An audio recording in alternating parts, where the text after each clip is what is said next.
ကျွန်တော်နာမည်ကတော့ဆရာကြီးဦးအောင်သိန်းပါလက်ရှိကတော့တိုင်းမြောင်းမြန်ပင်မဦးစီးဆရာကြီးဗမာပြည်မှာတော့ကျွန်တော်အခုတောင်းဝင်ပြီးတော့တိုင်းမြောင်းမြန်ပညာကိုသင်ကြားနေတဲ့ဆရာကြီးပါကျွန်တော်ဒီတိုင်းမြောင်းမြန်ပညာကို1962ခုနှစ်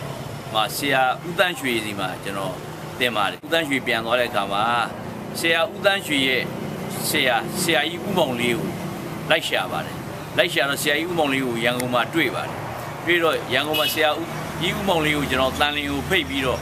1964ခုနှစ်မှာစပြီးတော့ဒီတိုင်းမြောင်းမြန်ပညာကိုသင်ပါတယ်ဆရာကြီးစီမှာသင်ခဲ့တာ64ခုနှစ်ကသင်ခဲ့တဲ့ဥစ္စာဆရာကြီးဦးမောင်လေးကွယ်လွန်သွားတဲ့1985ခုနှစ်အထိတိုင်းမြောင်းမြန်ပညာကိုဆရာကြီးစီမှာသင်ခဲ့ပြီးတော့တိုင်းမြောင်းမြန်ဆရာပြည့်ရခဲ့ပါတယ်ဆရာကြီးရှိစဉ်တည်းကကျွန်တော်ဗမာပြည်လုံးမှာတိုင်းမြောင်းမြန်ဥက္ကဋ္ဌအနေနဲ့တောင်းဆောင်ရွက်ခဲ့ပါတယ်နောက်ဆရာကြီးခုကွယ်လွန်သွားတဲ့နောက်မှာတော့တိုင်းမြောင်းမြန်ပင်မဦးစီးဆရာကြီးအနေနဲ့တိုင်းမြောင်းမြန်ပညာကိုဗမာပြည်လုံးမှာပို့ချနေပါတယ်ကျွန်တော်တပည့်တွေကနိုင်ငံခြားတွေမှာလည်းရှိပါတယ်နိုင်ငံခြားတပည့်တွေတင်ကျင်နေဆိုလို့ရှိရင်လည်းဗမာပြည်ကိုလွတ်ပါ